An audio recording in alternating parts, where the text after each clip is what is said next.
Welcome to the Savvy Sauce, where we have practical chats for intentional living. I'm your host, Laura Duggar, and I'm so glad you're here.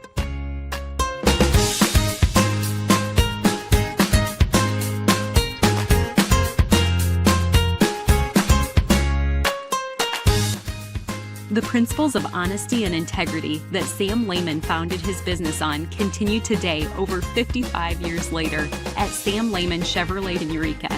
Owned and operated by the Birchie family, Sam Lehman's in Eureka appreciates the support they've received from their customers all over Central Illinois and beyond. Visit them today at lehmangm.com.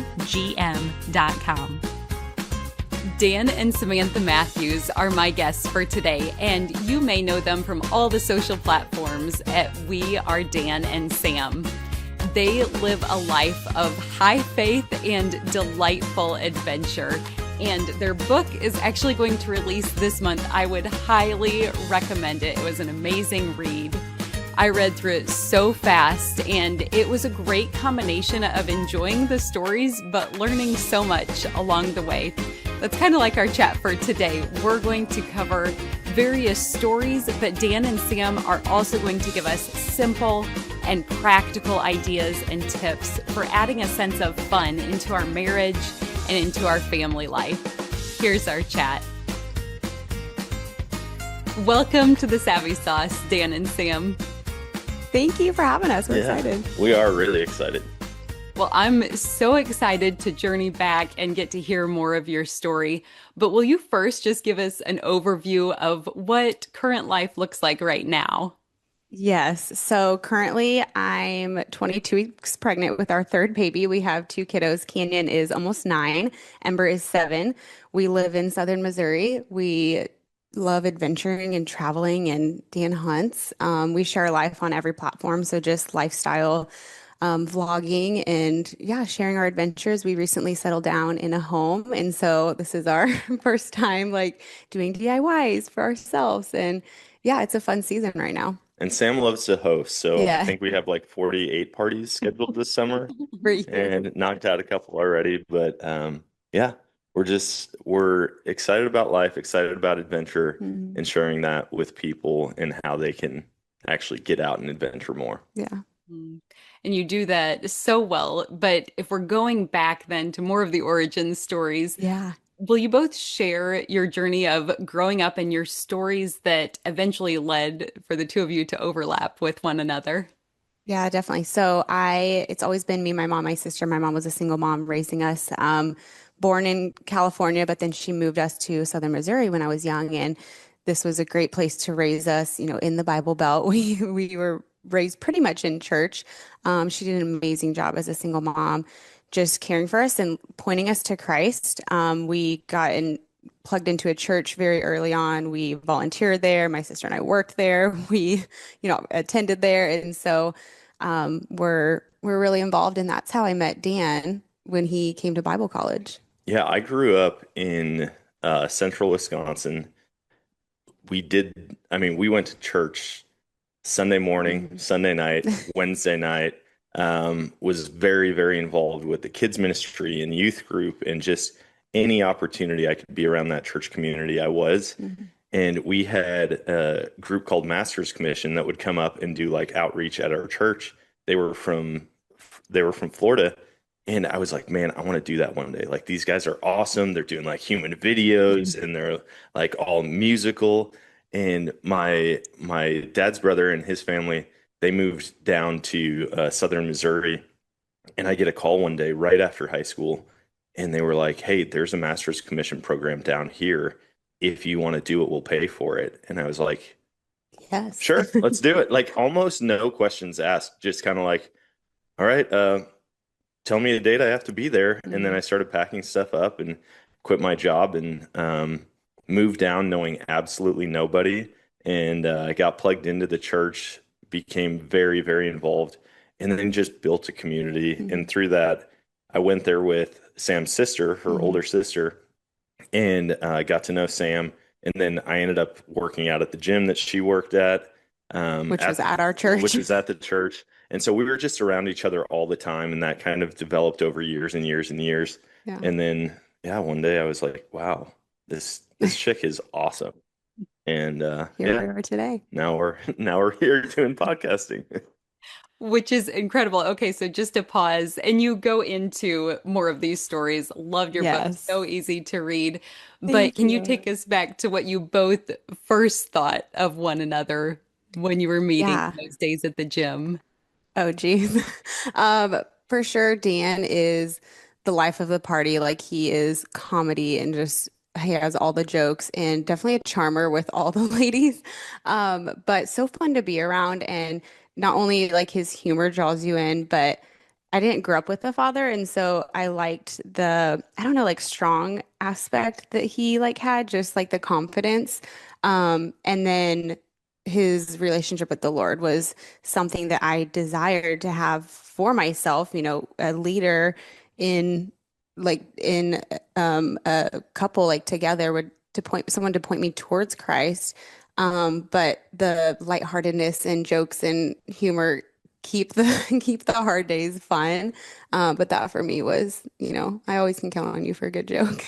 Yeah, I when I first met Sam, it was kind of in a group setting, and it was with her older sister, with my younger brother, and it was like, oh, this is, Justine's sister. Little sister. Didn't really think a whole lot of it, but after a couple of years, I think you were probably a sophomore at that time when I first met you, Yeah. and and then after a couple of years, it was like she was In college. volunteering in the youth group, and Mhm. she was on the recreation staff at our camps, and so it's like we were spending more time together, and I'm like, oh, Justine's sister is kind of cute. And yeah, we started just kind of a friendship. We were just around each other all the Mhm. time. I mean, like before we were dating or really interested in each other, it's like I was walking back from the lake and she'd hop on my back and I just give her a piggyback ride up to Mhm. the cabins. And then looking back, I'm like, wow, our lives just were really intermingled and overlapped for years and years. But Yeah. early on, she was younger. She had braces. She was a hip hop dance instructor. So, I mean, she would have like one sweatpant, leg rolled up, high top Nikes on all the time. Like, thought she was the coolest thing ever. Hey, I was. I didn't think. Oh, that's amazing. I love Yeah. that. And my husband and I were also friends first, and I feel like that Yeah. that does set you up well in marriage. Like you've got Yeah. your built-in buddy. Yeah. Exactly. I was going through pictures yesterday because I was going to post a trend online and it was like, oh, how cute. How many months have you been married? And it's like months, question mark. And you put a picture for every year. And it's like we've known each other since like 2008, maybe Yeah. 2009, but then like started our like dating in 2010. And I look at pictures of us from 2010 as a couple and I'm like, oh my gosh, we've grown so much, just like, like physically, but even just relationally and spiritually. And like, it's crazy looking back and so thankful for so many years of friendship with him, but relationship wise, it's been great. Well, and I feel like doing life together is a great model before ever like the romantic side comes in. You get to Yeah. know the person in group settings. You get to know who they are without the interest because people can put on a different Yeah. face once you're trying to impress somebody, Yeah. but we were just being our genuine selves around each other for a long You time. probably saw some stupid moments, some hard moments, but that's what you want to see before you get into a relationship with someone. Absolutely. And Yeah. as we're starting back that far, then when you reflect back, what are some of the adventures that you're most grateful you've said yes to in life? Yeah. Oh my gosh. I feel like dating, we weren't even dating at this point. The canoe trip when you did with Yeah. Master's Commission, that was so fun. It was like all of his friends, my sister, all the Master's Commission group went kayaking and I decided to tag along as a sibling and his brother did and maybe a couple others. And that was fun, but it also gave me an opening into like how Dan adventures because his way of adventuring is way different than mine. I grew up, like I said, with a mom. We like would camp at a cabin and you pack the car full of everything you need. Dan would literally just put everything in a backpack and like hike in 2 miles to go camping. And so being in that group, going kayaking, it was so fun and it sparked this like new love for adventure and new desire to learn a new way of adventure in me that was so fun. I mean, that was before we were married, but that this is kind of jumping far ahead, but when we were married, We moved to Colorado for a couple years, and although it was a hard season for us, we learned so much, we gained so much from it. We a lot was birthed in us in that season. I mean, physically, I welcomed my daughter. We welcomed our second child in Colorado, but spiritually, I think God planted a lot of seeds that it may not have been like a tangible adventure of being out in the woods, but spiritually, we were in the woods and we grew so much. And I'm glad we said yes to it because it opened the door and led to so many other things. Yeah, I feel like a lot of our adventures, some are traditional. I mean, Mm, like a big adventure for me was leaving home. I mean, I moved straight out of my parents' house to a different state, and yeah. that was totally crazy for me. But then watching Sam, I mean, she moved out to California for a summer, Hmm. went to a ministry out there. Then I saw her go to Colorado and nanny for a couple all summer long. And so I was like watching this and we were talking, and I realized like we're both all in on an adventurous life. No matter what it And looks like. even when we don't have the answers, it's like, is the Lord telling you not to do it? No? Okay. Well, Yeah. then we'll see what happens. And I thought that was really cool to watch her just like, oh, I'm going to California for summer. And at first I was like, please don't. I don't want Please you come back. all the way to California. But then I was like, that's going to be so incredible. Like, you're just leaving everything behind and starting over for a whole summer in a Mm, different state. And so that was like the early dating years where we were kind of doing our own adventures, but we were watching and encouraging each other in doing them. And then we started actually going out and camping and floating rivers and hiking up waterfalls. And yeah. if you've never camped in the backcountry with someone, I suggest doing it. It's a great metric for if there's someone you want to marry. Like if you can figure out canoeing and camping, you're probably going to be okay in marriage. That's good. And so, yeah, we started doing that stuff. And then from there, it was just like one after the next, going to Alaska, Mm, camping in grizzly country by ourselves. And it's our first time there. Like we've done some pretty wild things, some pretty traditional things, but at the end of the day, all of the adventures are what brought us together. yeah.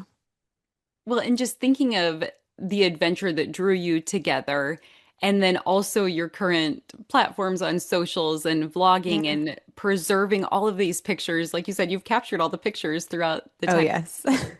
When when you look back, do you feel like God had given you little seeds of what was yet to come or what kind of career you would be in someday? Or was this totally a shock to both of you? Yeah. You know what, looking back at pictures or even videos that I took, I could see how it was something that the Lord was birthing in us. And I would say probably me so more than Dan. I think Dan's like, whatever you want to do, I'm along for the ride type of thing. It's probably wasn't his first choice as a career, but now that we're in it, we love it and we're thankful for the blessing it is to our family and the time that we get to spend with the kiddos. But I look back and I started videoing and taking pictures like years before even starting on social media. And then even the first few months in the year of sharing, it was like I didn't know what I was doing, but I still wanted to just share life and encourage people and love on people and inspire people. And um, yeah, it's crazy to look back on, but I also see like the work the Lord was doing to get it all started before we even thought about it and knew that it would be something that we'd be doing. Yeah, and I feel like with Sam, she gets promptings from the Lord that she doesn't know what it is, she doesn't know what it means. And early on, I think the very first one, she's like, "Babe, I just have this feeling like a big change is Mhm. coming." And I'm like, "Any more? Like, you have any more information for me? Literally it. Because that's not a whole lot to go off of." And I mean, in the conversation, I was like, "Okay, we'll see." Mhm. Then I just forgot about it. And I mean, it was like the next day. I There was an issue at work, just a very immoral thing that they were asking us to do as employees, and I was like, no, I can't be part of this. And I called her right after, and I was like, babe, I think this might be it. Like, I'm gonna resign tomorrow. Mhm. And we talked and prayed, and I only had like a 5 minute car ride home. We talked, prayed, got off the phone, and immediately I get a call from my buddy, and he's like, "Hey, dude, don't know what you're doing for work right now, but I've got a job for you if you want to come work at this place I'm at." And I was like, "Oh my gosh!" Mhm. So then 2 years later, the same thing happened. She's like, I feel like a change is coming. Boom, big change. 2 years later, I feel like a change is coming. All of a sudden, we're in a car moving out to Colorado. And it was just like that cycle. And so now when she's like, hey, there's a change coming, I'm like, oh my gosh, I got to pack my bags. Something big's happening. Like I know something major is happening. And so I don't know that like early on, either of us expected us to be Mm-mm. where we are today, but we knew that we wanted to prioritize time together. Mm-hmm. We wanted to prioritize time with our kids, and above all of it, time with the Lord. Yeah. And if we could get those three in the right order, it didn't really matter where we were. It didn't matter what state we were in. If we were living in a bumper pole camper, an RV, a tiny home, Yeah. or a regular sized house, we just knew that we had to prioritize those things, Mm-hmm. and everything was going to work out. Truly, and that's Yeah. a promise from Matthew 6:33 that you're really living that out. And now a brief message from our sponsor. Sam Lehman Chevrolet in Eureka has been owned and operated by the Birchie family for over 25 years. A lot has changed in the car business since Sam and Stephen's grandfather, Sam Lehman, opened his first Chevrolet dealership over 55 years ago. If you visit their dealership today, though, you'll find that not everything has changed. They still operate their dealership like their grandfather did, with honesty and integrity. Sam and Stephen understand that you have many different choices in where you buy or service your vehicle. This is why they do everything they can to make the car buying process as easy and hassle-free as possible. They are thankful for the many lasting friendships that began with a simple, "Welcome to Sam Lehman's." Their customers keep coming back because they experience something different. I've known Sam and Stephen and their wives my entire life, and I can vouch for their character and integrity, which makes it easy to highly recommend you check them out today. Your car buying process doesn't have to be something you dread, so come see for yourself at Sam Lehman Chevrolet in Eureka. Sam and Stephen would love to see you, and they appreciate your business. Learn more at their website, LehmanEureka.com, or visit them on Facebook by searching for Sam Lehman Eureka. You can also call them at 309-467-2351. Thanks for your sponsorship. There's a verse that you quoted in your book, and I had never read it before in the Message translation. So it's Matthew 25:26 that says, "That's a terrible way to live. It's criminal to live cautiously like that." So Yeah. drawing your wisdom then from the Lord, how does your faith fuel your sense of adventure? Yeah. A lot of faith and trust. We've several points in our life have been at like a crossroads and where we feel like we want to and almost desire more out of everything to go towards the direction where God is leading us, where we don't know the outcome. We don't know what's ahead. We don't know what's coming. And it's forcing us to trust the Lord, to have faith, even though we're fearful of it. Or we look at another option where it's like, you know what, this is very comfortable. We know the outcome. We know what's going to be required of us. We know how we're going to get there, how we're going to pay for it. And it was something we didn't desire. We liked being in a position where we needed the Lord and we were reliant upon Him. And so, we talk often in the book about being comfortable. And I feel like when you're in a comfortable setting in life, it's safe. There's no risk involved. There's little to no trust in the Lord. I say that, there's more to the story of that, but that you don't want to be at a place where you don't need God, where you don't need to rely on Him. And so for us, we just encourage people that if you do find yourself in a comfortable place, to maybe step out of your comfort zone a little bit to what's an area where you need to trust the Lord more. Is it finding that new job that you've been waiting for, that you've been hoping for? Is it moving to the state that's closer by your family or closer by your friends that you really desire, but you're scared to not just be comfortable and stay for the sake of not being fearful or not like knowing what's next, but instead step out, trust the Lord, as long as you have peace and as long as you feel that yes from Him, and just lay fear aside and move forward with the Lord. Yeah, with every big decision that we make, we're led by peace. And we've said it for years. If either one of us don't have a peace about it, we're not doing it. But when there are multiple doors open, we say we're going to choose the most adventurous one. If we don't feel a specific direction from the Lord, let's just pick the most adventurous one. And it's kind of become common practice for us Yes. to not have really many of the details planned out on a major decision, on a trip. And people are like, do you have any idea what you're going to do when you move there or how long you're going to be traveling the country in an RV? And we're like, Nope. no, we'll figure it out. Like, I joke with my buddies all the time because they're like, I mean, how do you know everything's going to be okay? How do you know this? I go, well, between me and God, we've got everything figured out. And they're like, oh, okay, I get it. The And I'm Lord like, has well, the everything. Lord has everything figured out, but I can throw myself in that team, you know? And I feel like it's been an encouragement to some of our friends as they watch it and they're like, whoa, you guys did it. Hmm. Like, I'll talk about it for years. And even when we moved out to Colorado, in our minds, we were going to move out there. All of our friend group was like, one person needs to move, and then everybody else is going to like slowly follow out. Well, we end up moving out there, and I'm like shooting my buddies messages, like, all right, when are you coming out? When are you coming out? And one by one, it was like, no, I don't think we're coming. No, it's not going to I be don't think for we're at least lasting. 5 years. It's going to be, maybe when the kids graduate, all of these different responses. And I'm like, man, that was one of the biggest things that we missed when we were out there. But we knew that moving to Colorado, taking a pay cut, paying more in rent, like all of those things were a stepping stone to get us to where we were today, to trusting the Lord and starting our first business Hmm. together, trusting the Lord with our finances, with our time, and really putting us in a position where we were fully dependent on him Yeah. for our survival. And so, And even if something doesn't work out, we mention a couple stories in the book where we may have moved forward without peace and it did not end well. But the Lord always brings it around and teaches us something from it, or a situation where we felt the peace to move to Colorado, but we were only there for 2 years. It was hard on us financially. We got into debt. We had no friends, no family out there. It was a hard season. We still gained from it. So instead of looking at something as a complete loss, we still look to find the good. What did the Lord birth in us?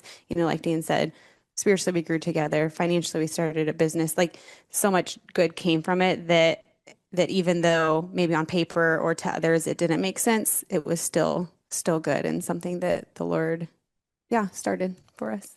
And you've learned those lessons and now you get to share them with others. Even I'm going Yeah, to go exactly. super practical with this one. Our family has never done the RV thing before, but even just dipping our toes in and trying a vacation that way, what Yes. tips do you have for families maybe who aren't traveling around living out of their RV, but vacationing with one? What are some of your Yes. best tips? I just saw a video of someone shared it the other day where they took their family of, let's see, 4, 6 total on an RV for the first time. And I was like, oh no, because the first warning I give to everyone is you have to change, you have to like drain your poop through the hose. If you're out on that RV life, it's not for you. RV vacation is not for you. You have to get down and dirty and take care of a few things. There's a lot more maintenance that comes with RV vacationing or RV life. And I usually leave the dirty work for Dan to do, and I'm inside, cooking, cleaning. But an RV has all your basic needs. You can still go to the bathroom, you can still shower. There's a toilet, there's a bed. It's just on a lot smaller scale. And if you're not good with being in close proximity with, all your children or your spouse, then you may just need a little bit of a bigger space to stay in. But it's fun because you get to like navigate it together and you get to learn just a new way of life or new way of traveling. And yeah, the maintenance of the restroom, you have to have water hookups or you need solar for electric, or you have to be hooked up to electric. The great part is you can go anywhere and you can get right up close to some like great adventures. Our favorite spot to park an RV is like the rim of the Badlands. Like it's so pretty. It's at the North Rim. yeah, It's gorgeous. You wake up to the sun rising over it, and it's like the most peaceful thing to be right there next to it.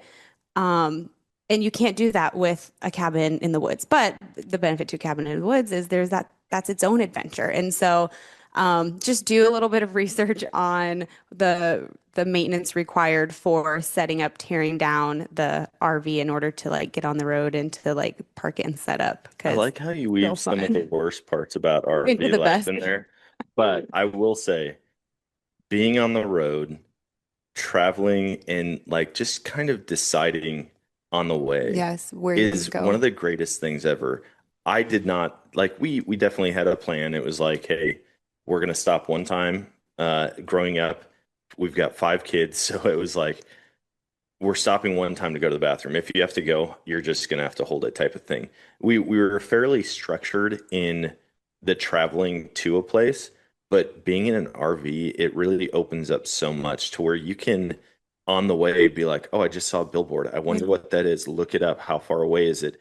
Hey, what if we take a 45-minute detour and go check this out? Like we found places in the middle of Kansas that 1% of the population knows about. Yeah. We camped. I mean, you can there's spots that you can camp on the rim of the Grand Canyon. Like no guardrail, back your vehicle right up, walk out the door, sit there, have coffee or whatever in the morning. And and that was like our favorite part about it. There were nights that we would drive until like 1 in the morning and we might be sleeping in a truck stop, but we were on the way to Glacier National Park or to the Oregon coast or wherever. And so I feel like ditching the schedule and just kind of figuring it out It's as you go freeing. is one of the most freeing things on a vacation. And the other nice part about it is if you find a place that you absolutely love and you're like, we want to spend 4 days here, do it. You don't have a new reservation somewhere else that you have to get to. You can just go wherever the wind blows, have fun with the family. And yeah, I think everybody needs to do it at least one Oh yeah, time. for sure. What a great challenge to step outside Yes. our comfort zone, like you said. Well, one other amazing adventure that you've embarked on together is becoming a surrogate twice, I Yes. believe. Yeah. So, will you tell us a little bit more about that process and that experience? Yeah, definitely. So in 2018, we had our daughter, and she was a little bit more work than our first. So our first was super easy, ate well, slept well, like barely cried.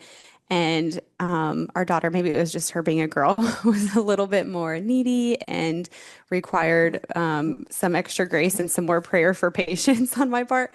But at that point, I was like, yeah, I think I'm done, having children of our own and parenting our own children because this even raising 2 kids is going to be a task. But I didn't feel like I was done carrying children, and I'm like, I still want to have babies, but I don't want to like have more to parent. How do I how do I do that? But I felt like the Lord just laid surrogacy in my heart, and I started thinking about it, praying about it, researching it, and I brought it up to Dan, like, hey, what would you think about me doing this? And I had to educate him a little bit on like what being a surrogate was as a gestational surrogate. I wasn't carrying an embryo with an egg that was mine, so I'm not biologically related to the baby. And after some prayer, we both felt at peace about it. And so we walked through that door and started the process of meeting a couple or going through an agency to start a journey. And yeah, we've done 2 now. So in 2022, I delivered a baby boy for a couple, and then in 2024, so just last year, I just actually in a few days, I'm going to hit my year mark of my second belly bud being 1 and a little girl for a couple, and it was like the most one of the greatest adventures I've been on, and I've gained so much from it. It's so rewarding to see someone who desires to be a parent, to be a mom, but physically can't, to see them walk that road and just step into the role that, like, watching her become a mom is like, you can tell that's what she was meant to be. That's what the Lord had for her. And it's so fun seeing the joy of their family and watching her grow up and like being a part of her life. That yeah, like we just encourage other people if you're able to do something like that, or no matter what it is, it's not just surrogacy, but if God's calling you to something that may require a lot more from you or something that is not normal, it's not traditional, you don't see it a lot, like just step out and do it. And yeah, it's been fun. It definitely grew Dan and I closer together. Spiritually, he was there for me in, times of emotional hardship. Pregnancy in itself is hard, but to do it multiple times, this is my 5th pregnancy now. There's a lot of roles that he takes on to care for the kids more, to care for me more, and we've grown closer. And just his love for me, seeing it that even though it's not our baby, like he's still caring for me and taking care of me as if it was. And the Lord, I've had to rely on the Lord so many times because pregnancy and birthing in itself is a miracle. To go through moments of transfer, like the embryo doesn't always take the first time on a transfer, or your levels are off, or maybe one of the ultrasounds is, something doesn't look good on it. We're constantly relying on the Lord, and it gives us an opportunity to share with the intended parents, someone who didn't have hope, um, didn't have anything to look forward to for parenting their own children, to just like be an encouragement to them spiritually and then share these journeys with others publicly has been a great way just to share our faith and to share how going through a circus journey caused us to rely on the Lord and, point everything back to Christ and, God being just very pro-life, and we're excited to bring this life into the world. And so, yeah, definitely a big adventure to embark on, to bring two babies into the world that aren't ours, but one of like the greatest things I've ever done. It's awesome. It's a beautiful sacrifice. And I'm sure others are also wondering at that moment when you meet the baby that you've been Yeah. carrying, how did you handle those emotions of sharing the baby? Yes. Yeah, definitely. So when you go into surrogacy, you know from the beginning that it's not your child. Especially as a gestational care, you're not related to it. And so it's throughout the pregnancy, you're all these milestones that you hit, you're excited for it, but you're excited for it for the parents. So finding out, there's a heartbeat and seeing the baby for the first time on ultrasound, you're excited for them. Finding out the gender, you're excited for them, delivering the baby, you're excited for them. That you do a lot of mental prep, but there's also like a lot of research that shows to like plan something after delivery for your family to do, something for you to do with your kids so that when you do leave the hospital, you don't think about what you don't have anymore. You think about what you do have at your house with your family. And so it may seem hard. I think a lot of times people compare it to adoption where the birth mom is literally giving up her child to somebody else and the hardship that would cause on her as a surrogate. And I can only speak for myself because I'm sure there are times where it is hard for a surrogate, but for me it wasn't, because I did a lot of mental preparing, emotionally preparing, that I knowing that this child wasn't mine. Going into it, I knew that at the end of it, I would deliver the baby and the baby would be taken from me and I'm not raising this child. And a lot of times you don't even touch baby until like maybe you're discharged to see the baby before you leave. So it's not like I'm delivering the baby's being given to me and I'm holding it and I'm bonding with it and then it's being taken away. It's no, this is from the moment it comes out of the womb. It is their baby and it's in their care. And again, seeing their face, their joy, the moment where like they're seeing their child for the first time is so rewarding. And that's something that I would never want to take from them. It was never my role to be this baby's mother. It was to just carry their baby and to bring their baby into the world. And so it's not as hard as you think, thankfully. I mean, I wouldn't have done it a second time for sure if it was. And we're praying about a third one, but like it's so rewarding. And yeah, from the beginning that it's not yours. So it's easy to, in a sense, pass the baby off. Well, that's a story that really encapsulates stewardship. I think that's a great example. Did you know you could receive a free email with monthly encouragement, practical tips, and plenty of questions to ask to take your conversation a level deeper, whether that's in parenting or on date nights? Make sure you access all of this at thesavvysauce.com by clicking the button that says Join our email list so that you can follow the prompts and begin receiving these emails at the beginning of each month. Enjoy! For both of you, your lives are just fascinating, mostly because you're living this life of faith and sacrifice. So it's compelling to get to hear how you're actually doing that. Yes. But then I love how you call out that you don't recommend people go to the other extreme and become reckless and chase adventure. You discern between choosing adventure and chasing adventure. So I'm wondering if you can give us any of your definitions or parameters around what choosing adventure does and does not look like for you. Yeah, I think that choosing adventure for us is looking at opportunities where we can spend as a family, where we can get outside of our comfort zones and just really put it in the Lord's hands. Have fun along the way, whether it's zip lining or jumping off a cliff. Like a lot of people think adventure has to be this grand thing and super dangerous. And for us, it isn't really. Like Mhm. there's been a couple times where we've been like, whoa, this got crazy quickly. Maybe we could have planned it out a little bit better, Mhm. but at the end of the day, it all worked out. And so when we talk about people choosing instead of chasing or not being reckless, it's all about like do something new, do something fun, do something that puts you outside of your comfort zone, but isn't going to put you in a bad position. Yeah. Like I'm not the guy that's like, you know what? Never swam across Lake Michigan. I'm going to give it a go, see what happens. If that's the case, it's like maybe start out with a triathlon and see what you're going to do and work your way up. And so, I don't ever want anyone to take the book or take the things that we say or the adventures that we've had in life and think I'm going to do something absolutely crazy that doesn't make sense, that's not logical, that's not Mhm. safe. Like that's not what this is about. It's about just getting outside of your comfort zone, and the more you're outside of it, the more comfortable you become Mhm. with being uncomfortable. Yeah. And I tell people like on some of my backcountry hunts, I want to be comfortable in suffering. Like when I'm really, really struggling physically to climb up a mountain with a 70-pound pack on my back, I want to be like, I know I'm making it out of this. It's not fun in the moment. I like it hurts. My legs are burning. My back hurts. I feel like I need a break, but I'm going to keep pushing through. And when I look back on that, I'm going to go, that was brutal and awesome. And I loved every second of it. And I feel like that's how we view Yeah. our trips, our road trips. I mean, driving, what was it, 30 something Oh my thousand God. miles in a couple months and visiting dozens and dozens of states.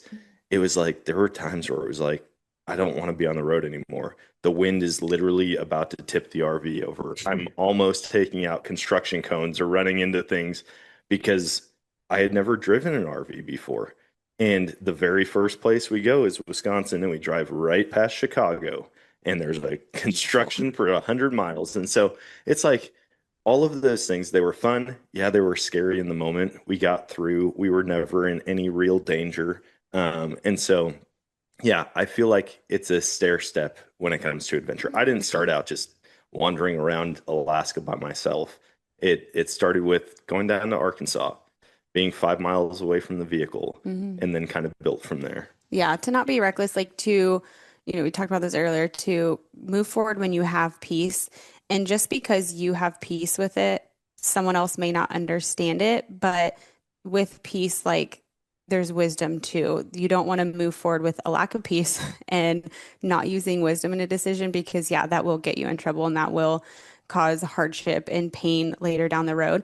But if you have peace about something and there is that open door and you feel the release from the Lord to go on this adventure, then do it. And even though if it doesn't work out, God will still work everything out. But yeah, when, like Dan said, the more you do things that are outside your comfort zone or that, even others may not agree with, but you feel the peace with and you're moving forward, the easier it becomes to do those. And the more you trust the Lord. And like you said, again, it doesn't have to be some grand adventure. We encourage people that if they're new to choosing adventure and they're new to stepping outside their comfort zone, try like a new restaurant one day. Go to like I was thinking the other day, we live in Missouri and we always travel outside of Missouri for adventure. I'm like, we need to do a 6 month adventure just within Missouri. Like we drove 2 hours south and through Missouri to go to Georgia last week, and we were driving down this hill on one of the roads, and I'm like, this looks like it looked like Georgia already, or it looked like Colorado, the hillside and the trees and the fog over. I'm like, this is beautiful. And then I look down, I'm like, oh, we're still in Missouri. So there's so much to adventure and to explore in your own backyard or down your street that it doesn't have to be something crazy wild. We're not saying go, jump out of a plane and skydive or something, but just start small, start where you have peace and where you feel the Lord's leading. Mhm. That's great. I love having a handful of practical things. I think of My brother Drew and his wife Amanda, when their kids were really little, they just drew a 2 hour radius to Oh, see fun. what places would be fun to go invest and explore. Yeah. Or for us, I would say one of our most recent adventures, we didn't know what it would look like on the other side, but it's become one of our favorite things in life and probably our best decision in parenting for us as we started homeschooling our kids last year. Yes. And it has been a wild adventure. That's an adventure. So, any other tips to get people started? Those are even trying the new restaurant, Yeah. anything else like that that you would say? The nice thing is that we all have this supercomputer in our hand or in our pocket all the time. And there are so many lists of like the top 10 places to see, places to eat. Hmm. There's books that are just like places to canoe before you die, places to hike before you die, places to, and they have all of this stuff listed out. And so it's not that you have to be a pioneer and find a new place that nobody's ever been Yeah. before. Um, Look at the research that people have done before you and look at lists, get on Pinterest or any social media platform and try to just figure out what are practical things that you can do. And then you can also say, like, how difficult is this going to be for me? Do I really need to jump that far into it right now? Or should I just go to a local park that might have a cool cave that I can explore? Or maybe there's a creek near the house. And like, what if we just go down there Yeah. and see if we can find fish or crawdads or try to skip rocks? My kids, that is one of their favorite things. I'm like, I loved doing it as a kid. I didn't realize how exciting I agree. just the act of watching a rock skip on the water would Yeah. be for kids. And so there's a million different resources online for things that you can practically do close to home. And it might, for some people, just be trying that DIY project instead of calling a carpenter to put your shelf up, or a handyman. Like, Mhm. give it a try. The worst that's going to happen, you have a hole in your wall. Now you watch a video on how to patch it. That's so good. And I'm seeing a theme. A lot of these are getting outdoors and nature. That's always an adventure. But then I'm even Mhm. thinking simple things in conversation, trying out a new question, even with a loved Yeah. one. Or you said at the beginning that you love hospitality. So inviting somebody new into your home. Hmm. I think any of that novelty is just really good for us. Yeah, definitely. Yeah, I think even making it a point in conversation when somebody asks you how your day is, instead of just saying good and continuing on, actually stop and talk to them. Yeah. Because a lot of people, their biggest fear might not be going on a road trip, might not be financial ruin. It might just be opening up and being vulnerable with another person. Hmm. And so it could be the person at the office that you've never actually had a conversation with. You know each other, you might wave when you walk by their desk, but actually talk to them, get to know them, Hmm. tell them about yourself. And and so the book has a lot of those types of things lined out where it's Yeah. like it might not be physical, it might not be out in nature, it might be within your home. It Yeah. might be, I mean, some people need to do this with their kids. Like Hmm. that might be the scariest thing is talking to your teenager, like actually having a conversation and How are we're you gonna really sit feeling? down and we're gonna have a meal together and actually talk as a Yeah. family. And so yeah, it looks different for everybody, and that's one thing because our passion is being outside. Like Sam wants a houseboat. She wants to buy a houseboat and renovate it and live in it for I say that's our a next certain amount adventure. of time. And we've had other people who a bunch of homeschool families bought sailboats and sailed all around the world as they were homeschooling their kids. And I heard that and I was like, yeah, we're gonna have to do that at some point. But I know for a lot of people just going outside is a big deal. And Mhm. so it looks different for everybody. We do give a lot of nature examples, but there's different ways for every type of person, every level of uh, what would you even call it? Social. Yeah. Like there's a lot of different levels to the social scale. And Hmm. so no matter where you are, there's something for you to be a little bit more adventurous.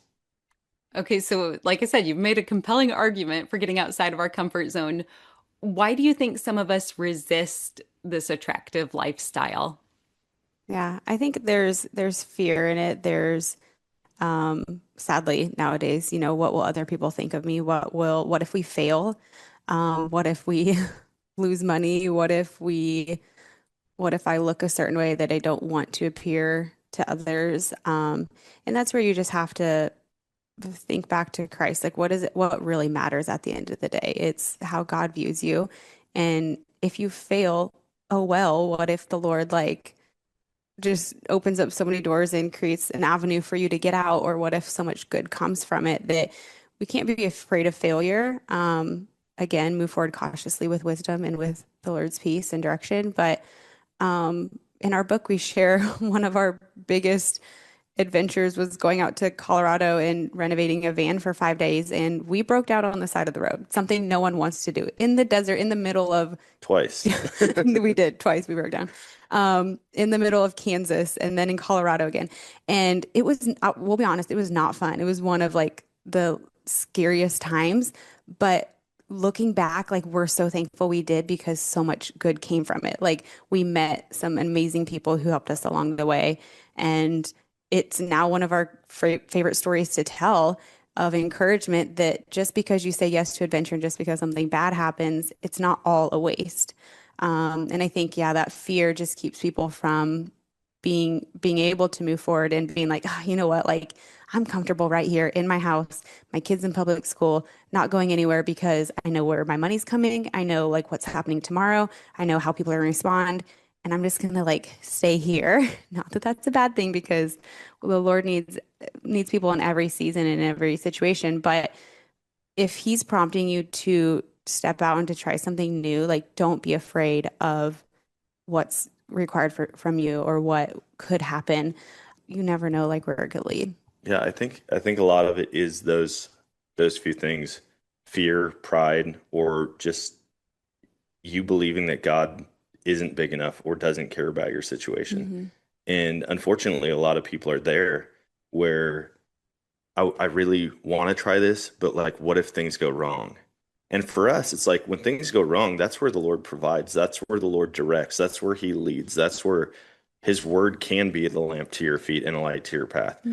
When you're trying to do it all on your own and you're staying in this safety net of comfort, nothing amazing happens in that place.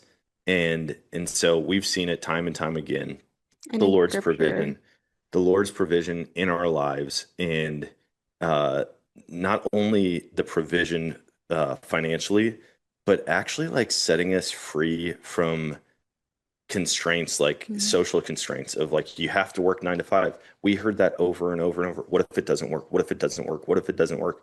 And I'm like, well, the nice thing is Sam and I are both hard workers and super driven, and I'm sure we could get jobs again. yeah, So like worst case scenario, we run completely out of money, and we go back to our go jobs. back to work. And I'm like, what does failure actually look like? And I try to get people to break it down for me. People who are like, I'm glad that worked for you, but that couldn't work for us. And I go, why? Yeah, Like, why couldn't it work for you? And they're like, well, like, what happens if it doesn't work out? And I'm like, let's expand on that as far out as we can think. even the worst Like, does isn't the that leave, worst. like, are you gonna die? No. Yeah. Like, no, you'll probably just come back home if it doesn't work out, you know? And so, trying to show people that because the fear of the unknown is pretty significant to Hmm. people. Something completely new to them that they've never tried is it's really challenging to get people to take that first step. But once they do, the second step is Yeah. easier, the third step is easier, and pretty soon you're jumping and sprinting, and you're like, whoa, this whole life is out here that I didn't even know existed. Yeah. So, yeah, I definitely think it's those three, though. That's good. And it makes me think that typically the way that we grow our faith is action. We put our faith Hmm. into action, and God gives us with more faith when we're faithful with the little faith that we have. Yeah. And it also makes me think I believe it was episode 85, traveling with your family with the guest Katie Mueller. I'm going to link to it. I think you guys would love it, where she Yeah. parallels what God called people to do throughout the Bible with travel, what that looks like today, practical, fun things. Hmm. But Sam, something that you said reminded me of this when you're like, well, if nothing else, it's going to be a great story. Yeah. And she referred to that like when things went wrong growing up on their travels, they laughed so hard about those memories. And in their family, they tragically lost their dad very unexpectedly. Mm, Actually, her mom, I'll link to Joyce Hodel's mhm. episode as well. She shares that story. But their family has all of these stories and all of these memories from Yeah. choosing adventure. So Yeah. that makes me then start to think of marriage and Mhm. family. And as we put that together with adventure, you guys always make adventure feel approachable, even in parenting. And I'm thinking on page 15, you wrote that as a kid, anytime you get to drive cross country, stay at a hotel, or eat at a restaurant, it's an Mhm. adventure for no reason other than it's a break from the norm. Yeah. Right. And you know what? That's the whole point. Choosing adventure is about stepping out of your comfort zone and trying something new. There's no right or wrong way to do it. So, with that in mind, Dan and Sam, how can we begin to enjoy this adventurous life in marriage and in Mhm. family? Yeah, bringing your kids along is such a fun. It requires a little bit more packing, but such a fun aspect to adventure and, you know, going on date nights with your spouse, trying something new, experiencing it together, finding something you enjoy together, but realizing that it can also, there's another level of fun to have your kids along with. And sometimes we'll drive 30 minutes away and stay at a hotel for a night just because it's a new place to go and the kids love it. And it doesn't have to be expensive. Like they go putt-putt and that for them is like the greatest thing. If you end it with ice cream, it's even better. That's like the cherry on top, that it's just something fun for them. But yeah, realizing that it can be a family thing, but it could just be you as a couple too. But yeah. Well, and for kids, there's so much adventure to be had right at home or right in your backyard. Hmm. Um, I went to Walmart one day and I bought two extra large king size sheets just so that we could do forts. I was like, I'm gonna put these in the closet, and now I've got like the alligator clips, and so I can clip them to different things. And when it's a rainy day and the kids are bored and we're stuck inside, it's just a break from the norm. Hmm. And then they'll be like, Mom, Dad, come see what we did. And they might build like a little shop where they sell us stuff inside of their fort. Or they might make beds for us and for the Hmm. stuffed animals and for our dog and all of these different things. And so breaking out of the norm is just what adventure is. Yeah. Like if they're not used to that, if they're not used to that time together, like some days it's we're gonna go jump on the trampoline and they're like, wait, both of you at once? Normally one of us is getting stuff done and the Yeah. other one's hanging out with them. And when all of a sudden it's like both of us unexpectedly are walking to the trampoline, they're like, oh, This. family trampoline jump, you know. If you need really good ideas for adventure and you're a parent, just watch Bluey. Yes. If you haven't seen Bluey, that dad is awesome. And like we used to do that. We used to do the claw game. Yeah. I would put all of their stuffed animals in my lap. My thumb was the joystick, and then my other hand was the claw, and they had to move it, and I would pick up the stuffed animals. And to them, it was the greatest thing they'd ever done. Yeah. And we saw it on a cartoon. Hmm. And so, incorporating family into it, I feel like is just, it's really easy. Hmm. And aside from excuses, there's no reason not to get the kids involved in it. Also, there's a million books about getting kids outside. Yeah. And so like checklists that they can do every national park. If for those that don't know or haven't visited national parks, I didn't know this because we didn't go to any national parks growing up, but your kids can become a junior ranger. They Hmm. get these booklets and they get badges of the individual parks, and they have to learn about nature and about the animals that are there and about the history. And so that became a thing for the kids. Every place we went, it was like, oh, I need a junior ranger badge. I need it. And I mean, they had Yeah. wooden badges just lining their chest like they were some war hero. And they absolutely loved it. And so there's things like that locally, nature parks and Yeah. stuff. Even in But your doing it backyard. together, Hmm. I mean, that's what it's all about. For me, I watched the guys on TV and I'm like, that guy just went to New Zealand by himself, or like watching Alone. I'm like, I don't want to do that. It would be pretty crazy, I feel like. I think everybody needs some type of alone time here and there. But for me, I want to share this stuff with my wife, with my kids, with my buddies. And so, yeah, that's what it's all about. Yeah, like you said, have those stories to tell with your family, of your family members. That way, if something does happen and they pass, you have so much to look back on of the memories you're able to share together.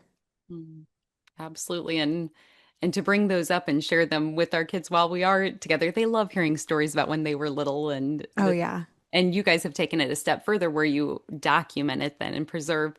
So if we want continued inspiration after this conversation, where can we go to follow you two and your adventures?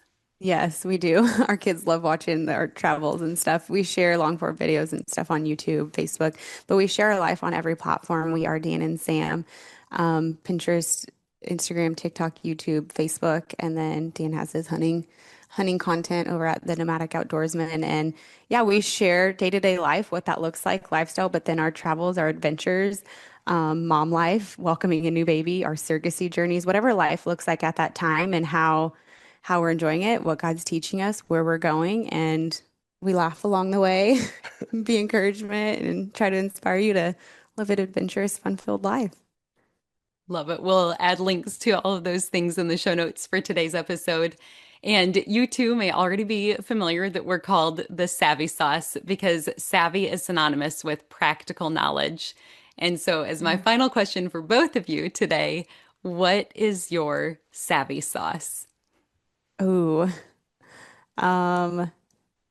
practical knowledge. Let's see. I would say with motherhood, don't think that, I don't know if this would be considered savvy sauce, but it's just a good reminder to myself that as a mom, you may think you're alone in something, you're going through it, and it's just you, but you're not. You are with a community of people who are feeling the same thing that you're walking through, going through the same thing, and just reminding yourself you're not alone, because I think it makes the journey a lot easier to know that there's other people walking through the same season, the same, hardship, the same joy, the same trials as you.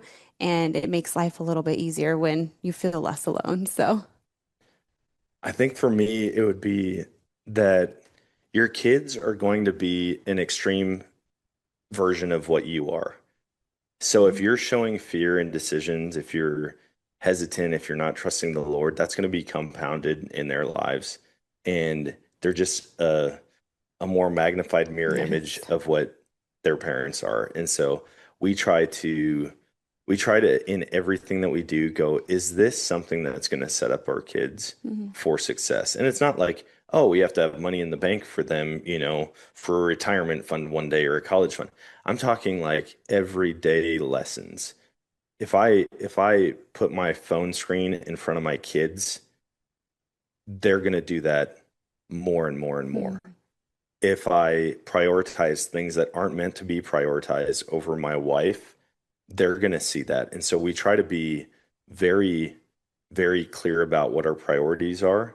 We try to live intentionally, showing them the right way to do things, and being an example to them. And so, yeah, that would be my savvy sauce.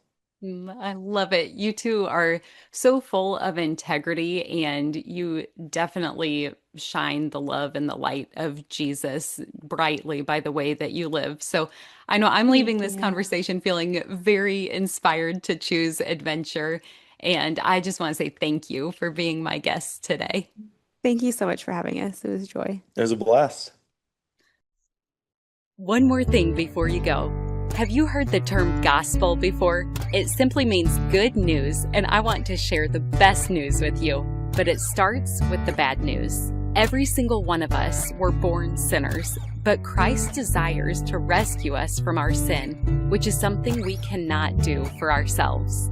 This means there's absolutely no chance we can make it to heaven on our own. So for you and for me, it means we deserve death, and we can never pay back the sacrifice we owe to be saved. We need a Savior. But God loved us so much, He made a way for His only Son to willingly die in our place as the perfect substitute. This gives us hope of life forever in right relationship with Him. That is good news. Jesus lived the perfect life we could never live and died in our place for our sin. This was God's plan to make a way to reconcile with us, so that God can look at us and see Jesus. We can be covered and justified through the work Jesus finished if we choose to receive what he has done for us. Romans 10:9 says that if you confess with your mouth Jesus is Lord and believe in your heart that God raised him from the dead, you will be saved. So would you pray with me now? Heavenly Father, thank you for sending Jesus to take our place. I pray someone today, right now, is touched and chooses to turn their life over to you. Will you clearly guide them and help them take their next step in faith to declare you as Lord of their life? We trust you to work and change lives now for eternity. In Jesus' name we pray. Amen.